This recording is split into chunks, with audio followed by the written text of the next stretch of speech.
Hello students, मैं हूं Sunny sir chapter classes से। क्लास 10th का मैथ्स का चैप्टर 1 और रियल नंबर एक्सरसाइज 1.1 हम करेंगे आज, जिसमें क्वेश्चन नंबर 3 है। ओके, इससे पहले 1 और 2 हम कर चुके हैं और आगे भी हम क्वेश्चंस करते रहेंगे, तो हमसे जुड़े रहें और हमें सब्सक्राइब करें ताकि आगे आने वाली वीडियो आपको समय पर मिलती रहे।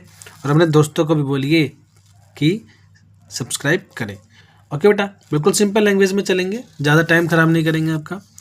ये क्वेश्चन नंबर 3 कह रहा है कि find the LCM and HCF of the following integers by prime factorization method.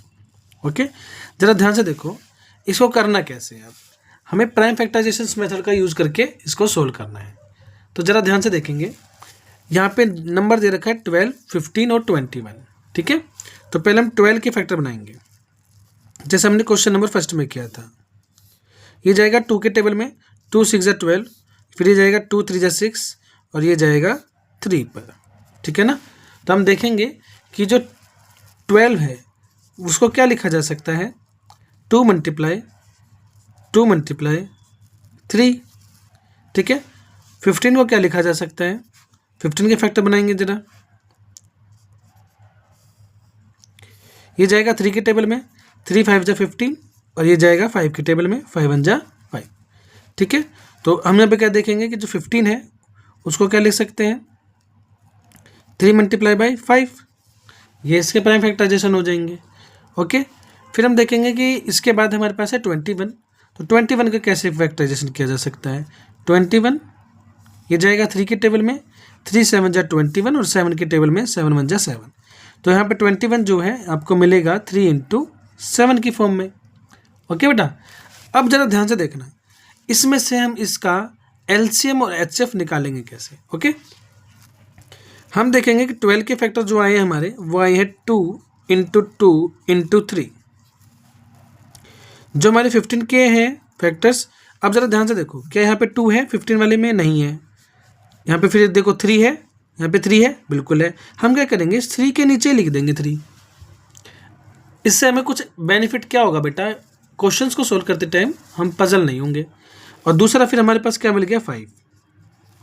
Okay, फिर हम देखेंगे 21। तो 21 की टेबल में हम जब हम कर रहे थे इसको, तो देखा हमने क्या देखा कि 3 × 7 है। तो यहाँ पे 3 है और इंटू में 5 नहीं है लेकिन 7 है। तो हम इसका हमने क्या करा, 5 की जगह छोड़ दी और हमने कहीं और लिख दिया 7। अब हम देखेंगे कि यहाँ पे ये सिर्फ एक 3 ऐसा है जिसका एक पेयर बन रहा है ना।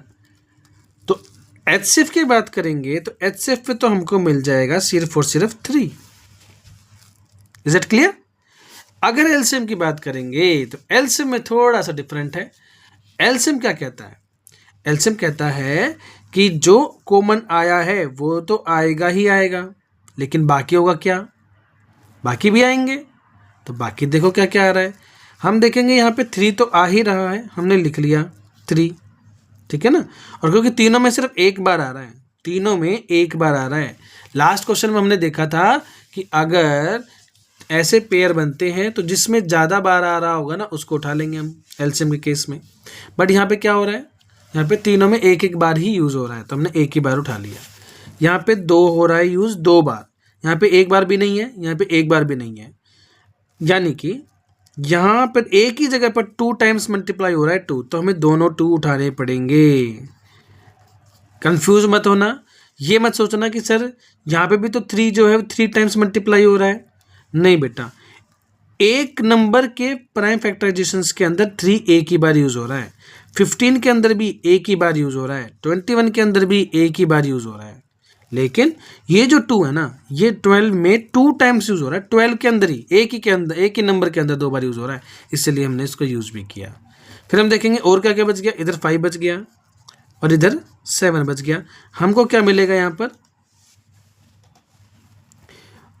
2 × अगर हम देखें तो इसको मल्टीप्लाई करके अगर हम देखेंगे तो हमें एलसीएम क्या मिलने वाला है, 2 × 3 × 5 × 7। तो इसका आंसर क्या आने वाला है वो ज़रा ध्यान से देखना।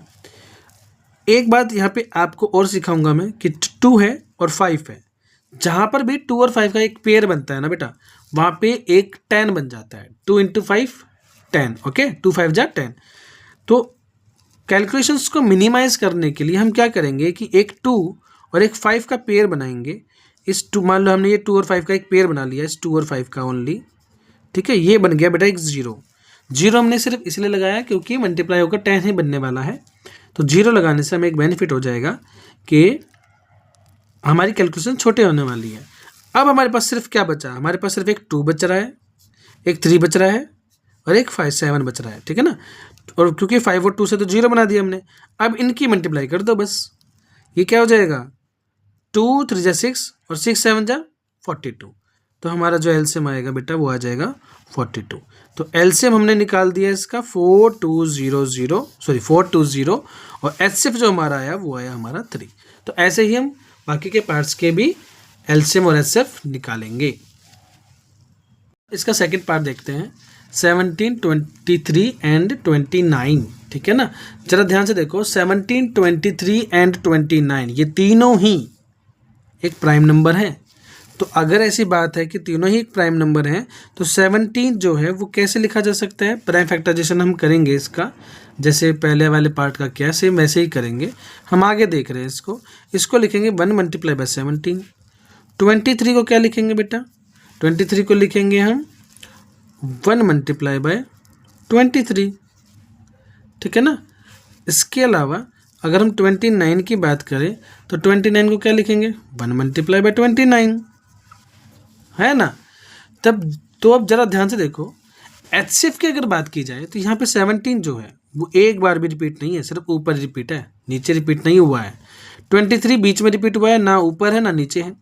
29 नीचे रिपीट हुआ है, ऊपर 2 में नहीं हुआ है। इसका मतलब यहाँ पे सिर्फ एक ही नंबर है 1 जो ऊपर से लेकर नीचे तक रिपीट हुआ है। इसका मतलब क्या होगा बेटा कि जो एचसीएफ होगा वो कितना आ जाएगा, 1।